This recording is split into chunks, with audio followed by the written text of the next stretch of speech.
প্রিয় দর্শক সবাইকে শুভেচ্ছা অভিনন্দন। তো আমাদের মনে স্বাভাবিকভাবে প্রশ্ন জাগে বাংলাদেশ সরকার এই জনকল্যাণমূলক বিভিন্ন কর্মকাণ্ড করে এবং বিভিন্ন সরকারি চাকরিজীবী আছে তাদের বেতন ভাতা পরিশোধ করে এবং আর্থসামাজিক উন্নয়নের জন্য যে বিপুল পরিমাণ অর্থ খরচ করে, তো এই খরচকৃত অর্থের যে আয়ের উৎস সেটা কি?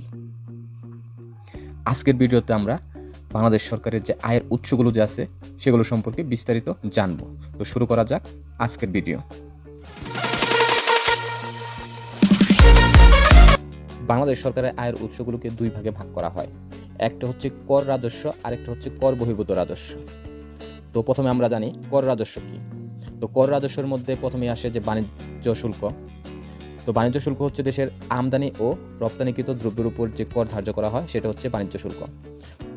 পরে আবগারি শুল্ক। তো আবগারি শুল্কটা হচ্ছে দেশের অভ্যন্তরে উৎপাদিত ও ব্যবহৃত দ্রব্যের উপর যে কর ধার্য করা হয় সেটা হচ্ছে আবগারি শুল্ক। পরে হচ্ছে আয়কর। তো আয়করটা হচ্ছে জনসাধারণের ব্যক্তিগত আয়ের উপর যে কর ধার্য করা হয় সেটা হচ্ছে আয়কর। যেমন বাংলাদেশ সরকারের যে নিয়ম আছে সেটা হচ্ছে পুরুষদের জন্য 2.5 লক্ষ টাকা। এক বছরে যদি একজন ব্যক্তির বা একজন পুরুষের 2.5 লক্ষ টাকার উপরে ইনকাম হয় তবে তাকে কর দিতে হবে, সেটা হচ্ছে আয়কর।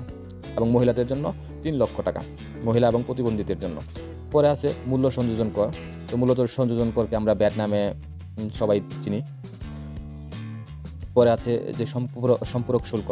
তো সম্পূরক শুল্ক হচ্ছে অনেক সময় দেখা যায় কি যে দ্রব্যাদির উপরে অতিরিক্ত শুল্ক দিতে হয়, ব্যাট প্রদান করার পরেও অতিরিক্ত শুল্ক দিতে হয়, সেগুলো হচ্ছে সম্পূরক শুল্ক।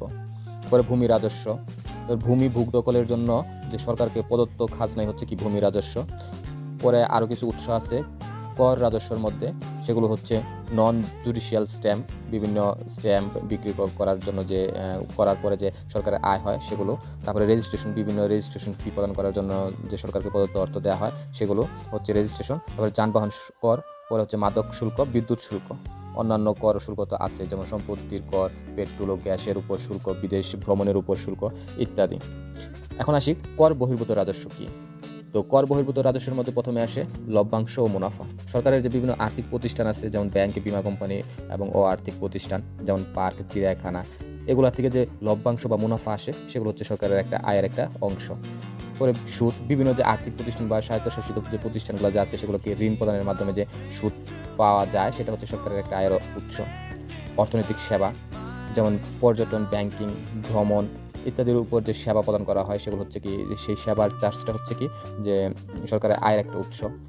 পরে সাধারণ প্রশাসন। বাংলাদেশ সরকার প্রশাসনিক সেবা প্রদানের জন্য বিভিন্ন প্রকার ফি আদায় করে। রেলওয়ে থেকে বাংলাদেশ সরকারের আয় হয়, ডাক বিভাগ থেকে বাংলাদেশ সরকারের আয় হয়, তারপর তার ও টেলিযোগাযোগ এই জায়গা থেকে কি যে সরকারের আয় হয়।